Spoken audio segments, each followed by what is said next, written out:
The asphalt burned through his jeans as the heavy barrel of a service weapon pressed against the back of his head. "Kneel, boy!" the officer hissed, completely unaware that the man beneath his boot was Colonel David Henderson, commander of the 48th Fighter Wing. A man who, in less than 20 minutes, was scheduled to lead a multi-squadron flyover right above this very highway. What followed wasn't just justice. It was a perfectly orchestrated, earth-shattering lesson in absolute power. The sky above the sprawling expanse of the valley was a brilliant, unyielding blue, unmarred by a single cloud. For Colonel David Henderson, that sky was not just a canopy. It was an office, a sanctuary, and a battlefield. At 48 years old, David possessed the kind of quiet, immovable confidence that only came from thousands of hours strapped into the cockpit of an F-15 Strike Eagle, pushing the absolute limits of human endurance and aerodynamic engineering. He was a man composed of reinforced steel and measured breaths, a decorated combat veteran with 2 tours in the Middle East and a Silver Star locked away in a modest wooden box on his dresser. But on this sweltering Tuesday afternoon in late July, David was not in his flight suit. He was dressed in a faded charcoal t-shirt, well-worn denim jeans, and a pair of scuffed aviator sunglasses. He sat behind the wheel of his pride and joy, a meticulously restored, midnight blue 1969 Ford Mustang Mach 1. The classic muscle car purred with a deep, resonant growl, vibrating gently beneath him as he navigated the rural 2-lane highway leading back to the base. He had just spent his rare afternoon off at a local community center in the neighboring town of Fairview, speaking to at-risk youth about aviation and discipline. Now, he was rushing back. Today was the anniversary of the Wing's most solemn historical milestone, and in exactly 1 hour, David was scheduled to change into his dress uniform, step into his designated jet, and lead a massive 4-ship missing man formation over the regional memorial park. Fairview was a town of stark contrasts, nestled uncomfortably against the edge of one of the largest Air Force bases in the country. It was a community divided. Half the town thrived on the economic lifeblood provided by the military personnel, while the other half harbored a deep, simmering resentment toward the base. It was a town where old prejudices died hard, buried under polite southern smiles, but always ready to rear their ugly heads. No one embodied that lingering rot quite like Officer Mitchell Briggs. Mitchell Briggs was a man whose life had peaked on a high school football field nearly 3 decades ago. Broad-shouldered, with a thick neck and a perpetual scowl etched into his ruddy face, Briggs wore his police badge less as a shield to protect the public and more as a bludgeon to enforce his own twisted sense of superiority. He had tried to join the military out of high school, but had been unceremoniously disqualified during the psychological evaluation, a rejection that had festered into a lifelong hatred for anyone in uniform, particularly the high-ranking officers who drove through his town. To Briggs, the local police force was his personal kingdom, and he ruled the asphalt of Fairview with an iron fist, enabled by a corrupt chief of police, Hal Montgomery, who routinely turned a blind eye to Briggs's extensive file of excessive force complaints. On this particular afternoon, the heat waves were shimmering off the blacktop of Route 9. Briggs was parked in the dusty gravel turnout behind a cluster of overgrown pine trees, the engine of his cruiser idling as the air conditioning blasted against his face. Sitting in the passenger seat was Officer Toby Miller, a 22-year-old rookie fresh out of the academy, sweating profusely despite the cool air. Toby was nervous, clutching a clipboard and desperately trying to navigate the unspoken, toxic rules of riding with Fairview's most notorious veteran cop. "Watch the tree line, Miller," Briggs grunted, adjusting his mirrored sunglasses. He spat a stream of sunflower seed shells out the window. "The roaches always come crawling out when the sun gets hot. You gotta know how to spot 'em. It ain't about the radar gun, it's about the look, the posture." Toby swallowed hard, nodding rapidly. "Yes, sir. Just observing, sir." Briggs let out a harsh, barking laugh. "You're too soft, kid. You look at these people and you see citizens. I look at them and I see what they really are. Problems waiting to happen. Especially the ones who think they're better than this town." It was at that exact moment the deep, rhythmic rumble of a vintage V8 engine echoed down the highway. Briggs's head snapped toward the sound. Breaking the crest of the hill was the midnight blue Mustang. It was flawless, gleaming under the harsh afternoon sun, the chrome bumpers reflecting the blinding light. Briggs narrowed his eyes, his jaw tightening. He watched the car glide past their hiding spot at exactly the speed limit, 45 miles per hour.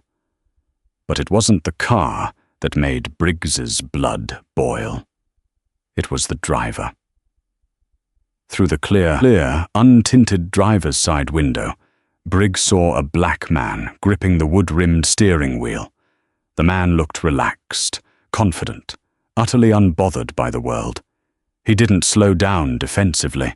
He didn't aggressively check his rearview mirror. He just drove with an air of absolute ownership. A dark, ugly instinct flared in Briggs's chest. The resentment of his own mediocre life, his failed ambitions, and his deeply ingrained prejudice coalesced into a single, sharp urge to destroy that confidence. "Look at this," Briggs sneered, throwing the cruiser into drive. The tires spun in the gravel, kicking up a cloud of white dust as the heavy police vehicle lurched onto the highway. "Look at this piece of work." "Sir, he wasn't speeding," Toby pointed out, his voice trembling slightly as he glanced at the dashboard radar, which read a steady 45. "Shut up, Miller," Briggs snapped, accelerating hard. The cruiser's engine whined as it closed the distance between them and the Mustang. "You think a guy who looks like that bought a '69 Mach 1 with clean money? He's either dealing, stealing, or he's got warrants. I can smell it. We're going to teach him a little respect for Fairview." Ahead of them, Colonel David Henderson was completely unaware of the malice bearing down on his rear bumper. His mind was miles above the earth. He was running through the pre-flight checklist in his head, visualizing the throttle adjustments, the radio frequencies, and the precise angle of bank he would need to execute the perfect formation over the memorial. The Mustang's radio was off. David preferred the mechanical symphony of the engine.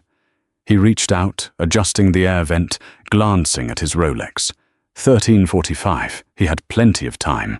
Then, the interior of his car was violently illuminated by the erratic, strobing flash of red and blue lights. David's eyes flicked to the rearview mirror. A Fairview police cruiser was riding less than a car length from his bumper, its lights blazing aggressively. David frowned slightly. He checked his speedometer. 45. He checked his seatbelt. Fastened. His registration and insurance were up to date, tucked neatly in the glove compartment. His military ID was in his wallet in his back pocket. Years of military discipline dictated his next move. There was no panic, no sudden jerking of the wheel. David calmly activated his right turn signal, decelerated smoothly, and guided the heavy muscle car onto the wide gravel shoulder of the highway. He brought the vehicle to a complete stop, shifted the transmission into park, and turned off the ignition. The powerful rumble of the V8 died away, replaced by the ticking of the cooling metal and the harsh crunch of tires on gravel, as the police cruiser abruptly slammed to a halt behind him, angled aggressively to block him in. David rolled down all four windows, a habit he had developed to ensure complete transparency during traffic stops, and placed both of his large, steady hands at the 10 and 2 positions on the steering wheel. He waited in silence. In the cruiser, Briggs unbuckled his seatbelt with a heavy metallic clack. A predatory grin stretched across his face. "Watch and learn, rookie," Briggs muttered, resting his right hand heavily on the butt of his holstered Glock. "You never give them an inch. You establish dominance the second your boots hit the pavement." Toby hesitated, his hand hovering over the door handle. "Should I run the plates first, sir?" "I said get out of the car, Miller," Briggs barked, already swinging his door open. The heat hit them like a physical blow as they stepped onto the shoulder. Briggs began his approach, his boots crunching loudly on the loose rocks. He didn't walk, he swaggered. He touched the tail light of the Mustang, a classic intimidation tactic to leave a fingerprint, and stepped up to the driver's side window. David looked up, his expression neutral, his eyes hidden behind the dark lenses of his aviators. "Good afternoon, officer. Is there a problem?" The calmness in David's voice, the rich, educated baritone, instantly infuriated Briggs. It lacked the fear, the subservience, the trembling hesitation that Briggs thrived on. "License and registration," Briggs demanded, his voice a low, hostile growl. He leaned in unnecessarily close, invading David's personal space, smelling the clean scent of expensive cologne and leather. "They are in the glove compartment, and my wallet is in my back right pocket," David replied clearly, narrating his intended movements so there could be no misunderstanding. "I am going to reach for them now, slowly."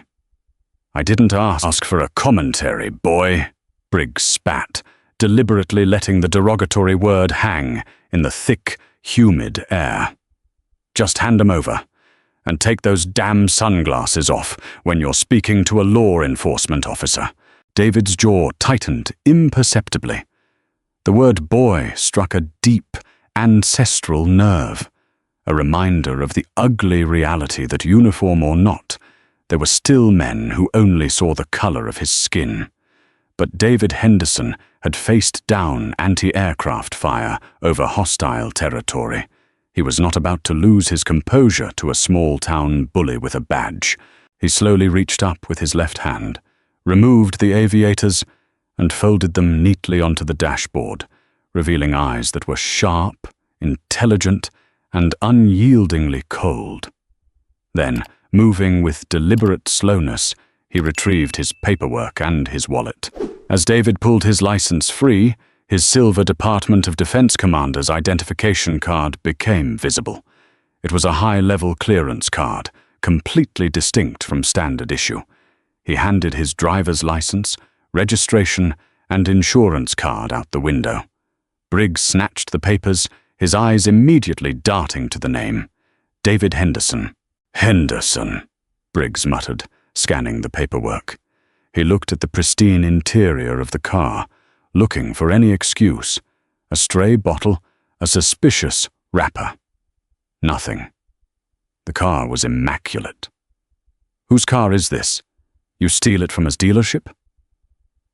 "The registration you are holding confirms that the vehicle belongs to me, officer," David said, his voice dropping an octave, radiating a quiet, dangerous authority.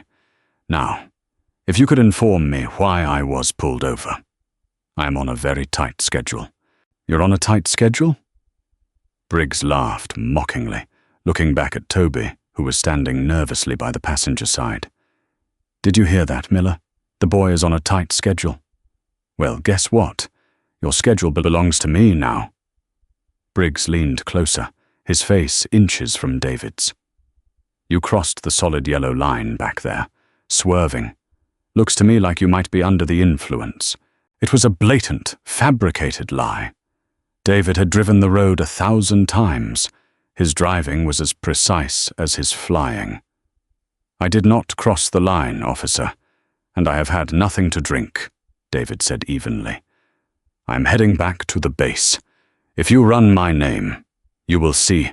"I don't give a damn about the base!" Briggs suddenly shouted, slamming his heavy palm against the roof of the Mustang. The loud bang made Toby flinch violently. "You base people think you own this town. You think you can drive your fancy stolen cars through my jurisdiction and talk back to me? Step out of the vehicle, now." David did not move immediately. He locked eyes with Briggs. In the military, David commanded thousands of men and women. He controlled multi-million-dollar aircraft. He understood the fragile nature of authority and the catastrophic consequences of an escalating ego. He saw exactly what Briggs was doing. He was pushing for a reaction, praying for a reason to escalate the violence. "Officer," David said, his tone shifting from polite citizen to a commanding officer giving a direct warning. "I strongly advise you to look at my ID in my wallet. I am Colonel—" "I said step the hell out of the car!" Briggs roared, unfastening the thumb brake on his holster. The unmistakable sound of leather snapping echoed loudly. "Step out of the car, or I will drag you out through this window." From the passenger side, Toby Miller's voice broke, high and terrified. "Sir, please, just step out. Please!" David glanced at the young, sweating rookie, seeing the panic in his eyes. To resist now, in this remote stretch of road, against a clearly unstable armed man, was tactically unsound. The objective was survival, not ego. "I am stepping out of the vehicle," David said. He reached down, pulled the door latch, and pushed the heavy steel door open. As David stood up, his full physical presence was revealed. He was 6'3", broad-shouldered, and deeply muscled from decades of rigorous physical training. He towered over Briggs by a solid 3 inches. The sheer physical dominance of the man seemed to short-circuit Briggs's brain. Fear, masked instantly by extreme aggression, flashed in the cop's eyes. Before David could even fully stand, Briggs lunged. Briggs violently grabbed David by the collar of his t-shirt, yanking him forward and slamming him back against the side of the pristine Mustang. The heavy impact rattled the windows. David's combat reflexes flared instantly. His right hand twitched, every muscle memory screaming at him to disarm the threat, sweep the leg, and neutralize the hostile combatant. It would have taken him less than 2 seconds to put Briggs on the ground, unconscious. But David forced his muscles to lock. He forced his hands to remain open, palms flat against the hot metal of his car. He knew the statistics. He knew what happened to black men who fought back against the police on lonely county roads, regardless of their rank or innocence. "Hands on the roof! Spread your legs!" Briggs screamed, a line of spittle flying from his lips. He aggressively kicked David's ankles apart, much harder than necessary, trying to force him off balance. "I am complying," David said, his voice shockingly steady, betraying no fear. "You are making a monumental mistake, officer." "Shut your mouth," Briggs growled, patting David down with rough, invasive hostility. He felt the wallet in David's back pocket, yanked it out, and tossed it carelessly onto the trunk of the car. He didn't even bother to open it to check the military ID David had mentioned. Briggs wasn't looking for identification, he was looking for submission. Up the road, a rusted pickup truck slowed down and pulled over onto the opposite shoulder. 2 teenagers hopped out of the bed. Sensing the tension, one of them quickly pulled out a smartphone, hitting record. Briggs saw the camera out of the corner of his eye. Instead of calming down, the audience seemed to fuel his narcissistic rage. He wanted to show the town, the rookie, and this arrogant driver who held the power. "You're resisting," Briggs lied loudly, performing for the camera. He grabbed David's left wrist, twisting it behind his back with enough torque to strain the rotator cuff. "Stop resisting." "I am not resisting," David stated, loud enough for the camera to pick up his calm, level voice. "My hands are on the car. I am fully compliant." Infuriated by David's unbreakable composure, Briggs decided to take the ultimate step in public degradation. He drew his Glock 19. Toby gasped. "Officer Briggs, he's not—" "Back off, Miller!" Briggs snapped, pressing the cold, hard steel of the barrel directly against the base of David's skull, The metallic click of the safety being disengaged sounded as loud as a thunderclap in the heavy summer air. David's heart rate spiked, a cold rush of adrenaline flooding his system, but his breathing remained perfectly controlled. 4 seconds in, 4 seconds out. Tactical patience. "Get on the ground," Briggs commanded, his voice trembling with a toxic mix of adrenaline and power. "On your knees, right now." David closed his eyes for a fraction of a second. The asphalt beneath them was baking in the 110-degree sun. It was rough, unforgiving, and laced with shattered glass and gravel. "Officer," David said quietly, so only Briggs could hear, "if I kneel on this road, there is no going back for you. I am telling you, as a man, to look at the ID in my wallet." "Kneel, boy!" Briggs roared, shoving the gun harder against David's spine. David slowly lowered himself. The searing heat of the asphalt instantly burned through the fabric of his jeans, biting into his skin. The gravel dug into his kneecaps, sending sharp spikes of pain shooting up his legs. He kept his back perfectly straight, his shoulders squared, refusing to bow his head. Even on his knees, David Henderson exuded the terrifying aura of a king, temporarily in chains. Briggs stepped back, keeping the gun trained on David. He looked around proudly. "That's right. That's exactly where you belong. Down in the dirt. You people come into my town. You act like you own the place. Now you learn." David looked straight ahead at the tree line. His left wrist, a few inches from his face, bore a heavy, matte black tactical smartwatch. Suddenly, the screen illuminated. A brief, encrypted vibration pulsed against his skin. A text message appeared from Captain Sarah Jenkins, his second-in-command and lead wingman. "Command, Reaper Squadron is airborne. Holding pattern established at Angels 15, awaiting your arrival." David knew the timeline. It was 14:15. The ceremony was starting. The general of the base, the mayor of the town, and hundreds of civilians were currently taking their seats, and the man who was supposed to be leading the 4-ship F-15 formation that would shatter the sky in 15 minutes was currently kneeling on boiling asphalt, a gun pointed at his head by a rogue cop. A dark, dangerous calm settled over David. The time for de-escalation had passed. Officer Mitchell Briggs had wanted a show of power. He had wanted to humiliate a man he viewed as less than human. David slowly turned his head, looking up at Briggs from the ground. The sunglasses were off, and Briggs finally saw the full weight of the stare directed at him. It wasn't the look of a defeated man. It was the look of a predator who had just allowed the trap to close, knowing he was the one holding the remote detonator. "Officer Briggs," David said, his voice cutting through the thick heat like a surgical blade. "Do you hear that?" Briggs frowned, his gun wavering slightly. "Hear what?" "Shut up!" David tilted his head toward the east, toward the sprawling military base miles away. "Listen." At first, there was nothing but the sound of the wind and the distant cicadas. But then, a low, subsonic vibration began to rattle the ground. It was a deep, guttural roar, like distant thunder that didn't stop.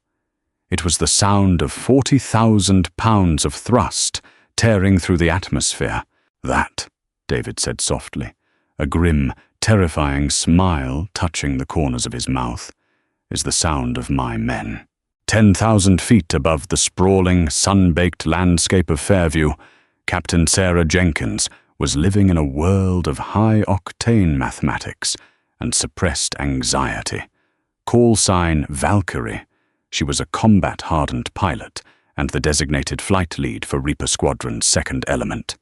Right now, she was flying in a holding pattern, her F-15E Strike Eagle banking in a lazy, wide circle. Behind her, 3 other multi-million-dollar fighter jets mirrored her every move with terrifying precision. but the formation was incomplete. The apex was missing. "Command, this is Reaper 2, Sarah transmitted over the secure military frequency, her voice tight but professional. "We are holding at Angels 10. Timeline to target is T-12 minutes. Still no visual or comms from Reaper 1. Please advise." Inside the heavily fortified command center back at the base, technicians were scrambling. Colonel David Henderson was never late. He was a man who operated on a molecular level of punctuality. "Reaper 2, command," the radio crackled. "We have a negative contact on Reaper 1's transponder. However, we are tracking a stationary GPS signal from the Colonel's encrypted smartwatch. He's en route 9, approximately 8 miles from the base perimeter. He hasn't moved in 6 minutes." Sarah's blood ran cold. Route 9 was a desolate stretch of highway. If David was stopped there, something was catastrophically wrong. A breakdown, a medical emergency, or something much more insidious, given the town's notorious local police force. "Command, request permission to break holding pattern and conduct a low-altitude visual sweep of Route 9 on our vector to the Memorial Park," Sarah demanded, her hands tightening on the flight stick. There was a pause. The request was highly irregular. A low-altitude pass by 4 Strike Eagles over civilian infrastructure would rattle windows and trigger car alarms for miles. But this was the wing commander they were talking about. "Reaper 2, command. Permission granted. Keep it above the hard deck, Valkyrie. Find the boss." "Copy that, command. Reaper flight. Rolling in," Sarah commanded. She shoved the twin throttles forward. Down on the boiling asphalt of Route 9, Officer Mitchell Briggs was oblivious to the violent mobilization of air power occurring directly above him. He was completely consumed by his own petty, intoxicating display of dominance. His Glock 19 remained pressed against the back of David's neck, the metal burning hot under the punishing afternoon sun. "You think you're smart, boy?" Briggs sneered, misinterpreting the distant, low rumble of the approaching jets as rolling summer thunder. "You think looking at me like that makes you a man? You're nothing but a—" He never finished the sentence. The sound arrived before the aircraft did.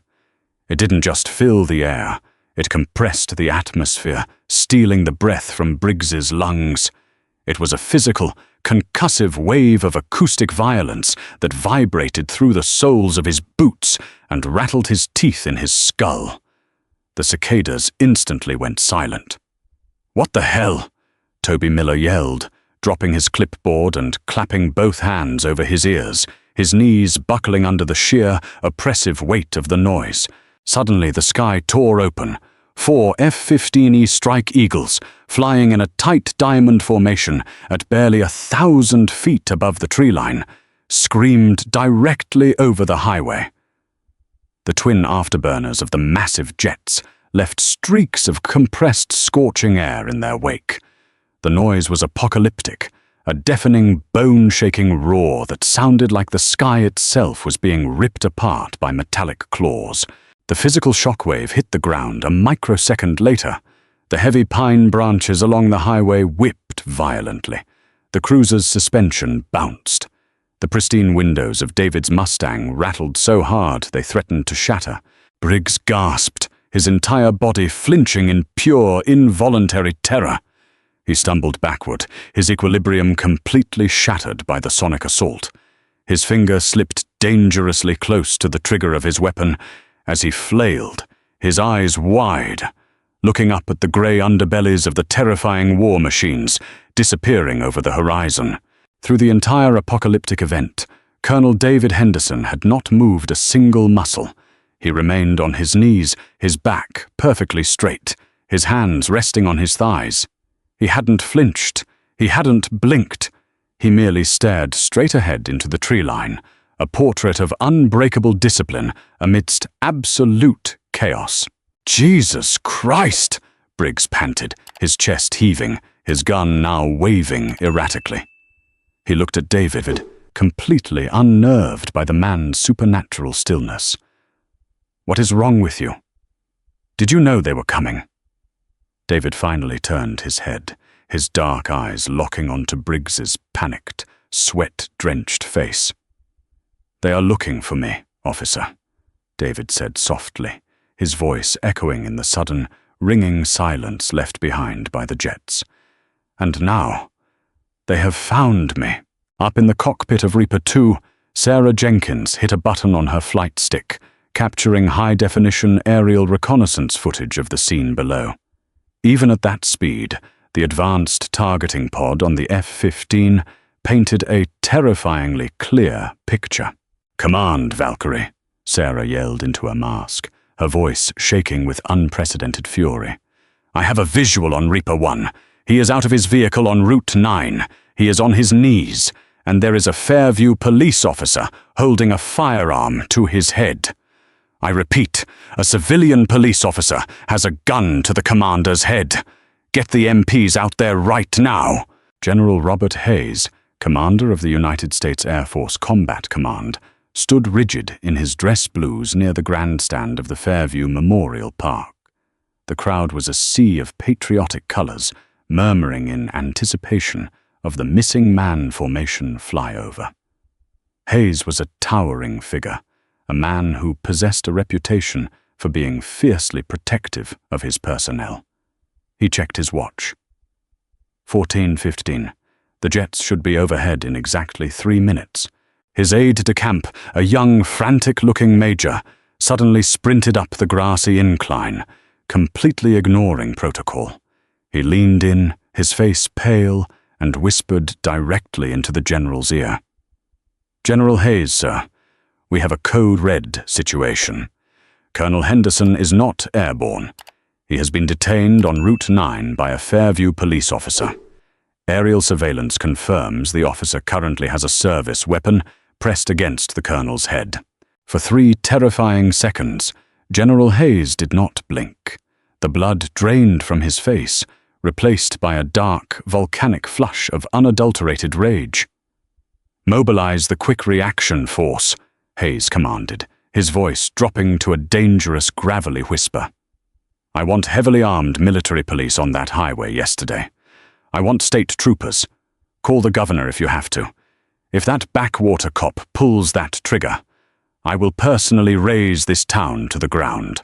"Yes, sir, MPs are already rolling out," the major stammered, backing away.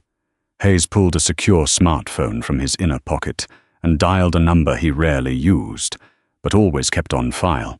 Inside the air-conditioned, wood-paneled office of the Fairview Police Department, Chief Hal Montgomery was leaning back in his leather chair, eating a powdered donut and watching the local news. Montgomery was a lazy, corrupt administrator who spent more time covering up the brutal misdeeds of his officers, especially Mitchell Briggs, than he did enforcing the law. The heavy red rotary phone on his desk, a direct emergency line from the Air Force Base, began to ring. It was a harsh, jarring sound that hadn't been heard in his office for nearly a decade. Montgomery frowned, wiped powdered sugar from his thick mustache, and picked up the receiver. "Chief Montgomery speaking. Hal, this is General Robert Hayes." The voice on the other end didn't sound like a man. It sounded like an incoming ballistic missile. "General? Well, this is a surprise. I thought you'd be at the memorial. Shut your mouth and listen to me very carefully. Because your life, your career, and the existence of your entire police department depend on the next 60 seconds, Hayes interrupted, his voice laced with venom. "You have an officer holding a gun to the head of my wing commander on Route 9, a decorated combat veteran who commands $4 billion worth of military hardware." Montgomery sat bolt upright, the remaining half of his donut tumbling onto his lap. The blood vanished from his face. "General, I don't know what you're talking about. I am talking about Colonel David Henderson," Hayes roared, abandoning all military decorum. "He is currently on his knees on the asphalt with a Fairview PD weapon against his skull. If your officer's finger twitches, Hal, if the colonel gets a scratch on him, I will have the Department of Defense down your throat so fast you'll choke on federal indictments. I have 3 armored vehicles of military police converging on that location right now, and they are authorized to use lethal force to protect my officer."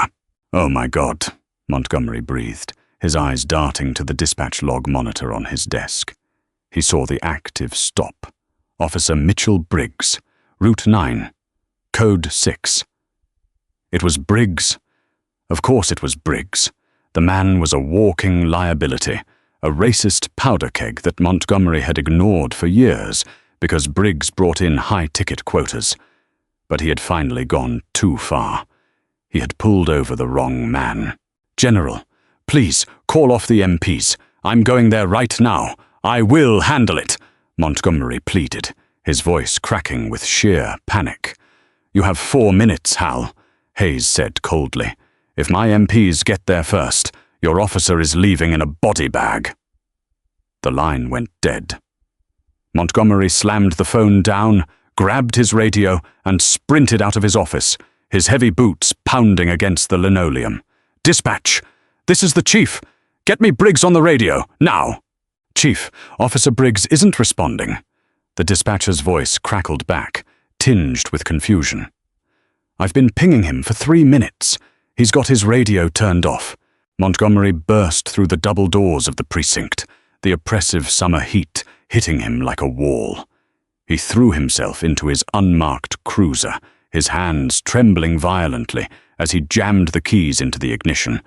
He flicked on the sirens and tore out of the parking lot, the tires screeching as he sped toward Route 9, praying to a god he hadn't spoken to in years that Mitchell Briggs hadn't just signed all of their death warrants. The silence on Route 9 was suffocating. The ringing in Mitchell Briggs's ears had finally subsided, leaving behind only the aggressive chirp of the cicadas and the heavy, ragged sound of his own breathing. The jets had spooked him, but his ego refused to let him back down.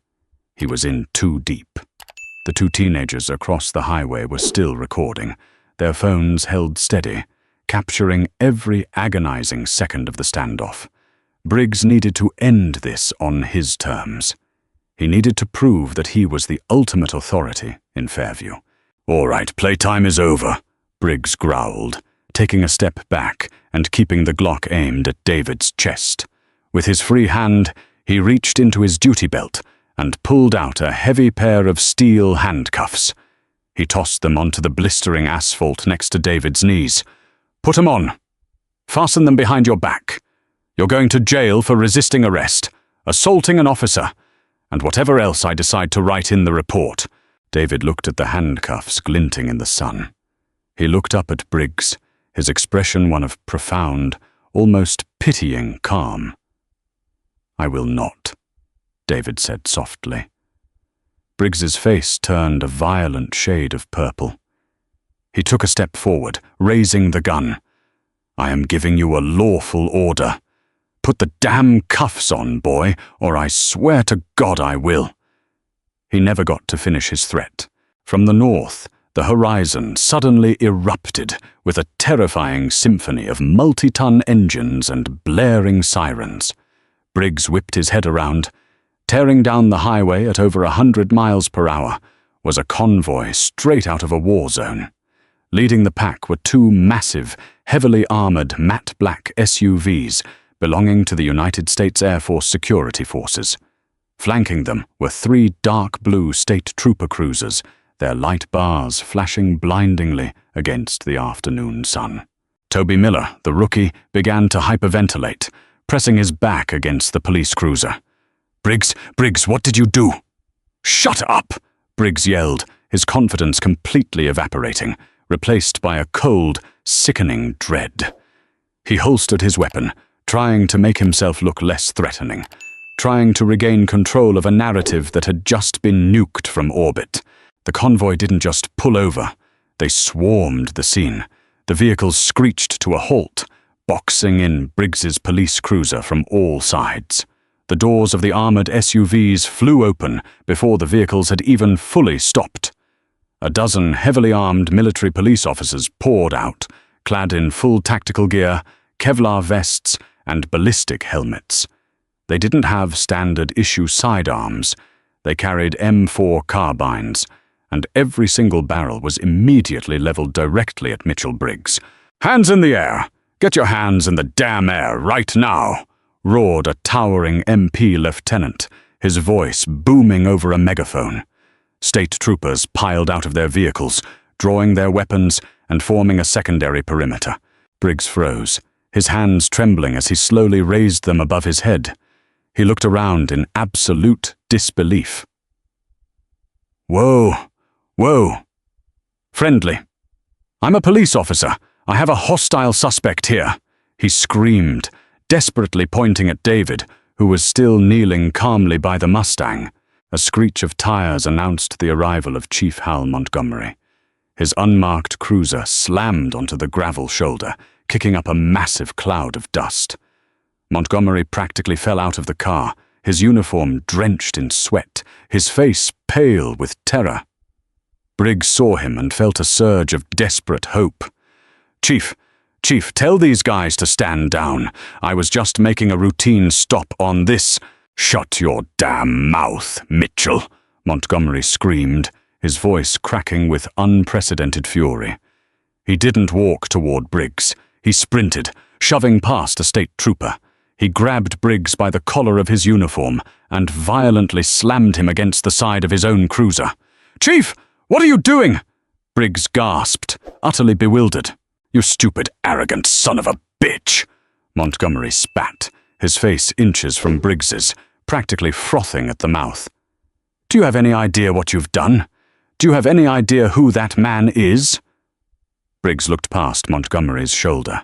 The MP lieutenant and 2 heavily armed guards had approached David, but they didn't grab him. They didn't shout commands. The lieutenant snapped to attention, his boots clicking sharply together, and delivered a flawless, razor-sharp salute. "Colonel Henderson, sir. Are you injured?" the lieutenant asked loudly, his voice echoing across the silent, tense highway. Briggs felt the breath completely leave his body. The world tilted violently on its axis. He stared, completely paralyzed, as the black man he had called boy, the man he had forced to his knees on the burning asphalt, slowly stood up. David brushed the gravel from his jeans. He didn't look angry. He looked like a man who had just weathered a minor, inconsequential storm. He returned the lieutenant's salute with smooth, effortless grace. "I am uninjured, Lieutenant," David replied, his rich baritone carrying easily across the distance. "Thank you for your prompt arrival." David slowly turned and locked eyes with Briggs. The look in the colonel's eyes wasn't triumphant. It was absolute, crushing condemnation. In that single glance, Briggs saw his entire life disintegrate. The badge he hid behind, the power he abused, the fear he instilled in the town, it was all gone, evaporated by the reality of the man standing before him. Montgomery unclipped the radio from Briggs's shoulder and violently yanked his badge from his chest, tearing the fabric of his uniform. "Officer Mitchell Briggs!" Montgomery snarled, his voice loud enough for the MPs, the state troopers, and the recording teenagers to hear. "You are stripped of your police powers, effective immediately. Turn around and put your hands behind your back." Briggs tried to speak, tried to form an excuse, but his throat was completely dry. He was a bully who had finally picked a fight with a titan, trembling, completely broken, and weeping silently from the sheer magnitude of his public humiliation. Mitchell Briggs turned around and placed his hands behind his back. The sharp, metallic click of his own handcuffs locking around his wrists was the loudest sound he had ever heard. The gravel crunched beneath Chief Montgomery's boots as he shoved the handcuffed Mitchell Briggs toward the back of his unmarked cruiser. Briggs was weeping openly now, a pathetic, gasping sound that stood in stark contrast to the vicious predator he had been only 10 minutes prior. His face was smeared with dust and tears, his mirrored sunglasses crushed under the boots of a heavily armed military police officer. Colonel David Henderson watched the spectacle with cold, unblinking detachment. He didn't feel triumph. He felt a profound, heavy exhaustion. The weariness of a man who had fought for his country's freedom abroad, only to be reminded that the battle for basic human dignity was still raging in his own backyard. Montgomery locked Briggs in the back of the cruiser and practically sprinted back toward David, stopping a respectful 5 feet away. He was sweating profusely, his hands shaking as he desperately tried to salvage his ruined career. "Colonel Henderson." "Sir," Montgomery stammered, his eyes darting to the M4 carbines, still held at the low ready by the MPs. "I cannot express how deeply sorry I am. This is not how the Fairview Police Department operates. Briggs is a rogue officer. He will be fired before the sun goes down. I promise you, we will handle this internally." David slowly reached into his pocket, pulled out a pristine white handkerchief, and wiped the gravel dust from his hands. He looked at Montgomery with a stare so piercing it seemed to strip away the chief's flesh and examine the cowardice underneath. "You will handle nothing, Chief Montgomery," David said, his voice quiet but echoing with absolute authority. "A man like Mitchell Briggs does not exist in a vacuum.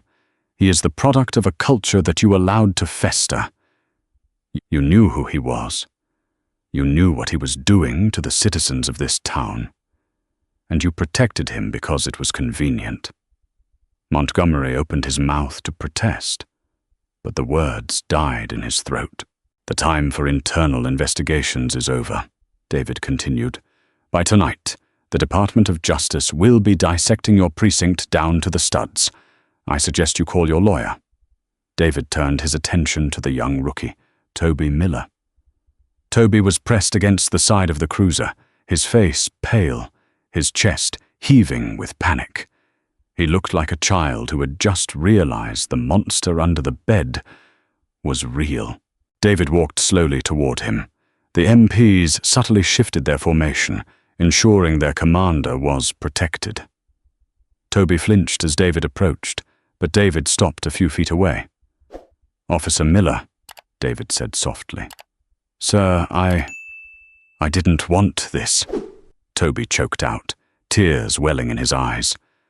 "I tried to tell him. I was just following his lead. He's my training officer." "I know," David replied. "But let today be the most important lesson of your career. The badge you wear is a shield for the vulnerable, not a weapon for your ego. Silence in the face of tyranny is complicity. When you watched him put a gun to my head and did nothing, you chose a side. You have to decide right now what kind of man you are going to be." Toby swallowed hard, nodding slowly, the weight of the moment crushing his innocence forever. David turned back to the MP lieutenant. "Lieutenant, secure my vehicle. I need an escort to the Memorial Park immediately. We have a missing man formation that requires a proper grounding." "Yes, sir," the lieutenant barked. 5 minutes later, the convoy was tearing down Route 9 toward the Memorial Park, leaving the disgraced Fairview police officers in their dust. At the Memorial Park, the tension was palpable. Thousands of attendees were murmuring in confusion. General Robert Hayes stood at the podium, stone-faced, stalling for time. The sky had been empty for 20 minutes. Suddenly, the wail of sirens pierced the quiet afternoon.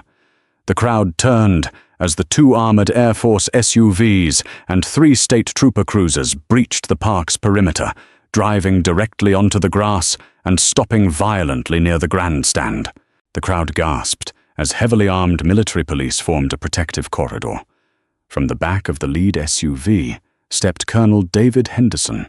He wasn't wearing his formal dress blues. He was wearing his dusty charcoal t-shirt and scuffed jeans. His knees were stained white from the gravel, and the back of his shirt was soaked in sweat. But as he walked up the steps to the podium, he looked like a giant. General Hayes stepped back, offering a crisp salute, which David returned. Hayes leaned into the microphone. "Ladies and gentlemen, the commander of the 48th Fighter Wing, Colonel David Henderson." A wave of applause washed over the crowd, mixed with murmurs of confusion at his civilian attire.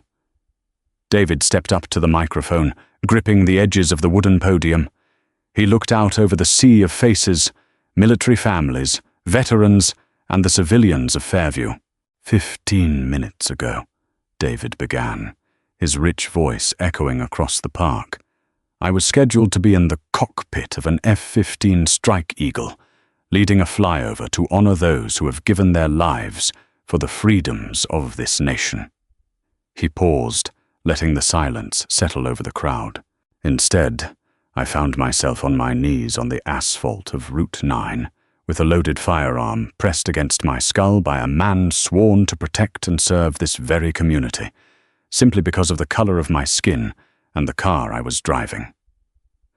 A collective, horrified gasp rippled through the audience.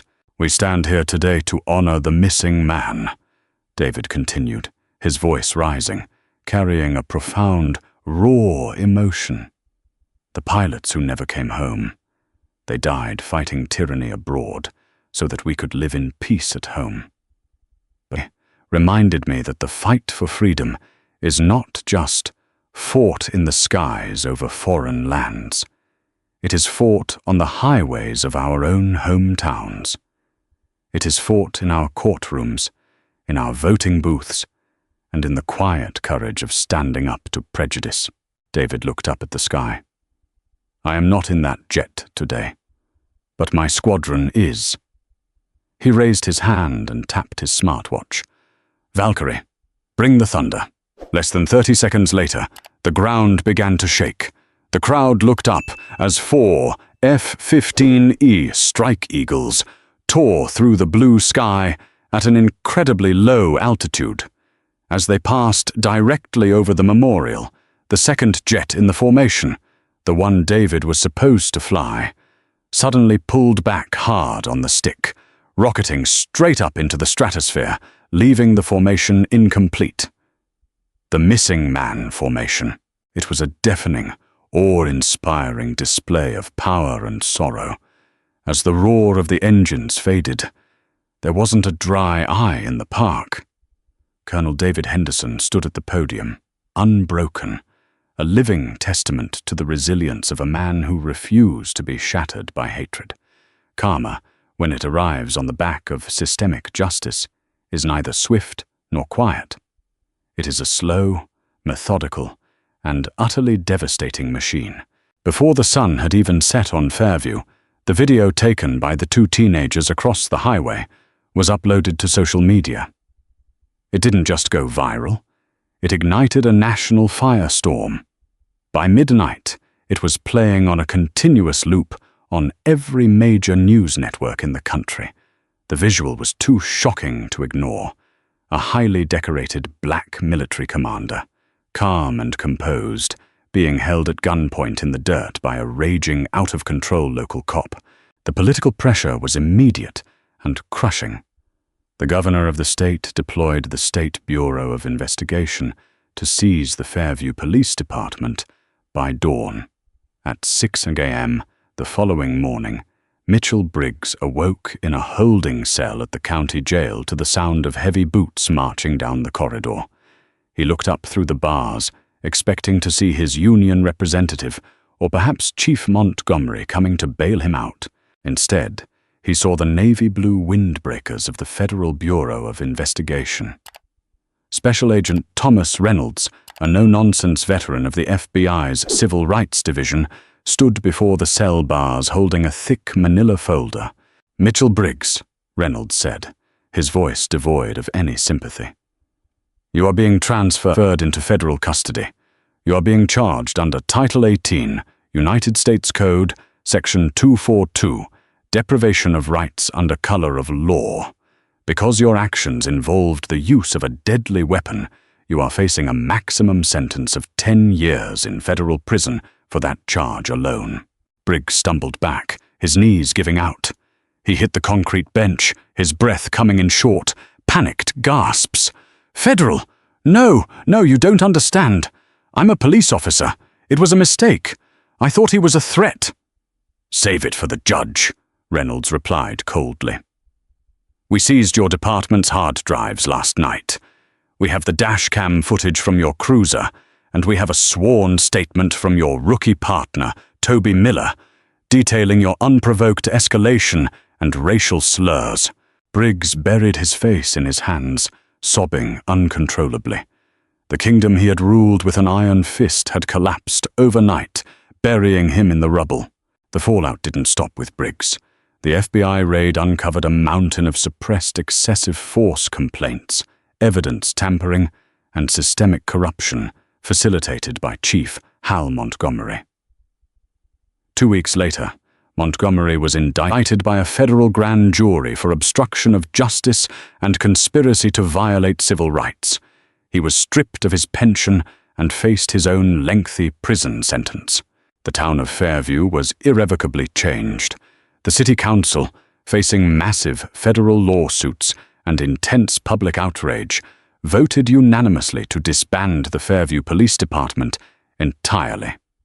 Law enforcement duties were permanently transferred to the county sheriff's office, bringing an end to the era of local tyranny. 6 months later, the federal courthouse was packed with reporters, civil rights advocates, and military personnel. Mitchell Briggs stood before federal judge Harrison Croft.